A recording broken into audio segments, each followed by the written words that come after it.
और साथ ही साथ ब्याज दर भी बहुत कम रहता है।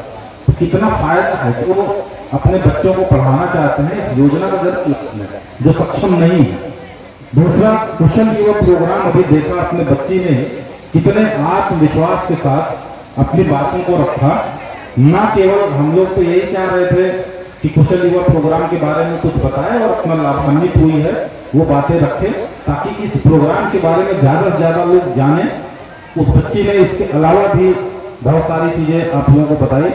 लोगों के सामने हिंदी में, इंग्लिश में जब बात करने के प्रशिक्षण दिया जाता है उससे न केवल भाषा पे कमांड बढ़ती है बल्कि इतने बड़े भीड़ के समक्ष, जितने लोगों के समक्ष, जबकि बहुत बड़े बुजुर्ग भी हैं, जनप्रतिनिधि भी हैं, उसके समक्ष भी लोग आत्मविश्वास के साथ बोल पाए। ये ट्रेनिंग का ये फायदा होता है। तो आप देख सकते हैं कि किस प्रकार से आत्मविश्वास के साथ वो बच्चे बोल रहे थे।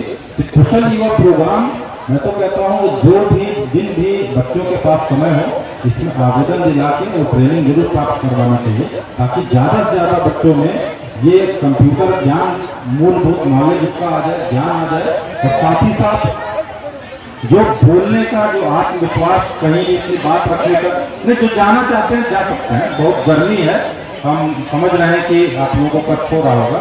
तो जो भी माताएं बहनें अगर उनको कष्ट है जा सकते हैं, कोई दिक्कत नहीं है। तो ये समझने की जरूरत है कि इन दो चीजों के ज्ञान से कितने आत्मविश्वास के साथ लोग बोल सकते हैं। तो मेरा अनुरोध होगा कुशल युवा प्रोग्राम के बारे में ज्यादा से ज्यादा जानकारी दें। साथ ही साथ स्वयं सहायता भत्ता योजना, तीसरे युवाओं के लिए जो महत्वपूर्ण स्कीम है, इसमें जो व्यक्ति रोजगार का तलाश कर रहे हैं 10वें पास 12वें के बाद और अभी रोजगार नहीं प्राप्त किए हैं तो 2 साल तक सरकार के द्वारा 1000 रुपया प्रति माह स्वयं सहायता भत्ता दिया जाता है, ये समर्थन के रूप में। तो ये देखिए कि कितना फायदा करता है ये। तो मैं अनुरोध करूंगा कि जितने लोग यहाँ उपस्थित हैं, जो ध्यान से सुन रहे हैं, अपने युवाओं के भविष्य के लिए इन योजनाओं के बारे में जरूर समय सीमा के अंदर लोग उसका लाभ उठाते हैं, उसका होता है उनकी समस्या का। ये हम इसलिए आप लोगों को बता रहे हैं क्योंकि अभी भी हम लोग ये पाते हैं कि बहुत जगह पे इस कानून के बारे में जानकारी न होने के कारण अभी भी कार्यालय में भटकते रहते हैं और जिन समाधान के लिए लोग 3-3, 4-4 महीने पर 1 साल से ढूंढते हैं वो अगर सीधे जाते तो उसका तुरंत समाधान हो जाता। तो मैं अनुरोध करूंगा कि सभी लोग इस कानून के बारे में जितने ज्यादा लोगों को जानकारी दे सकें। कि लोक शिकायत निवारण पदाधिकारी अनुमंडल में बैठते हैं और जिला स्तरीय लोक शिकायत निवारण पदाधिकारी कोई भी प्रकार की समस्या होगी आप लोग आवेदन कर सकते हैं। आपकी समस्या का निश्चित समय सीमा के अंतर्गत उसका निराकरण किया जाएगा। तीसरा, मैं प्रमुख अभियान के बारे में बात करूंगा। ये भी सरकार के बहुत ही महत्वपूर्ण अभियान है, दूरदर्शी, जिसमें आप लोगों के सहयोग की आवश्यकता है। जल जीवन हरियाली अभियान, इसके बारे में हमारे सभी जनप्रतिनिधियों ने, सभी दीदियों ने, सभी लोगों ने सुना होगा। और ये अभियान ये समय की मांग है आज के। अभी इसी गर्मी मौसम में पिछले जो भी गुजर रहा है, इसी में कई जगहों पर बारिश के पहले पानी का भूगर्भ जल स्तर इतना नीचे चला गया था कुछ जगहों पे कि चापाकल से पानी आना बंद हो गया। शहरी क्षेत्रों में हम लोगों को टैंकर के माध्यम से पीने के पानी की आपूर्ति करनी पड़ रही थी। अगर यही स्थिति चलती रही आगे तो समय दूर नहीं होगा जब ग्रामीण क्षेत्रों में भी पीने के पानी की किल्लत हो जाएगी और भारी पानी के संकट का सामना करना पड़ेगा। तब समझ लीजिए कितनी भयावह स्थिति हो जाएगी। तो हम लोगों को जागना होगा इस पे। 2019 से ही सरकार के द्वारा जल जीवन हरियाली अभियान चलाया जा रहा है और ताकि उसकी क्षमता बढ़े और ज्यादा से ज्यादा पानी का संचयन हो। तो ये स्कीम विभिन्न विभागों के द्वारा इस अभियान के तहत कराई जा रही है, लेकिन इसका जो प्रभाव है, जो संकट दिख रहा है, ये तभी पूरी तरीके से दूर होगा जब हम सभी लोग मिलकर इसमें अपना योगदान दें। तो ये बहुत ही सुनहरा अवसर है। आप जनसंवाद के माध्यम से इतने लोगों को संबोधित करने का अवसर मिला है मुझे। तो मैं आप लोगों से अनुरोध करूंगा कि जल जीवन हरियाली अभियान में आप लोग सहयोग करें। 2 प्रकार के सहयोग अपेक्षित रहेगा। एक तो पानी के महत्व को समझें, पानी के बचाव के सारे आदतें आप लोग अपनाएं। पानी बहुमूल्य है, बहुत सारा आप लोग विज्ञापन अखबारों में, टीवी में देखते होंगे, लेकिन उसको केवल विज्ञापन ना समझ लें। पानी का संकट अगर हम लोग आज सचेत नहीं हुए तो कुछ सालों बाद निश्चित रूप से विकराल स्थिति होगी। तो पानी को बचाने की हम लोग अपनी आदत में सुधार लाएं। जब प्रचुर मात्रा में पानी रहता है तो हम लोग की प्रवृत्ति होती है कि उसको बर्बाद करते हैं।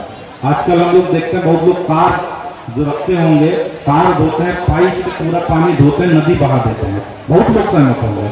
नहाते हैं, जब पहले कुएं से पानी निकाल के नहाते थे लोग, तो बहुत ही बचा बचा के नहाते। भाई मेहनत करनी पड़ेगी, पानी निकलेगा, तो ये कि 2 बाल्टी में नहा लेते थे। लेकिन आज के समय पे जब पाइप से आ रहा है, टैप से आ रहा है, बोरिंग से आ रहा है, तो ज्यादा पानी नहा लेते हैं, बर्बाद करते हैं। सब लोग इस चीज को समझते होंगे। टैप को खुला छोड़ देते हैं, तो पानी जो बर्बाद करते हैं ना, ये बहुत ही खतरनाक है। आदत में हम लोग को सुधार लाना होगा। उनके खिलाफ कार्रवाई हुई है और सब लोग इससे लाभान्वित हुए हैं। तो ये बिल्कुल ही संशय का या चर्चा का विषय नहीं है कि शराब कितना स्वास्थ्य के लिए हानिकारक होता है। न केवल उस व्यक्ति का स्वास्थ्य खराब होता है, बल्कि पूरे परिवार की आर्थिक स्थिति खराब हो जाती है, परिवार टूटता है। तो ये इसके महत्व को समझे। इस कानून को लागू करने में आप सभी लोग जो सहयोग कर रहे थे, तो सहयोग को लगातार करते रहें। अभी बता रहे थे एसपी साहब, जनवरी से लेकर अब तक लगभग 2 लाख लीटर से ज्यादा शराब जब्त हुई है। तो अवैध रूप से करने वाले लोग मिलेंगे, लेकिन हम लोग आप लोगों के सहयोग से कड़ी कार्रवाई भी कर रहे हैं। तो ये जितना ज्यादा से ज्यादा आप लोग सहयोग करेंगे, उतना हम लोग इसको सही तरीके से लागू करा पाएंगे और उतना अपने समाज को इस नशे से, इस बुराई से हम लोग मुक्त कर सकेंगे। टोल फ्री नंबर है उसका 15545 भी है, और एक बड़ी डिजिट वाला भी नंबर है। हम लोग हमेशा अखबारों में प्रकाशित भी कराते रहते हैं। उस नंबर पे आप लोग फोन करके बता सकते हैं, और आपकी पहचान भी गुप्त रखी जाती है ताकि किसी व्यक्ति को कोई खतरा भी ना हो।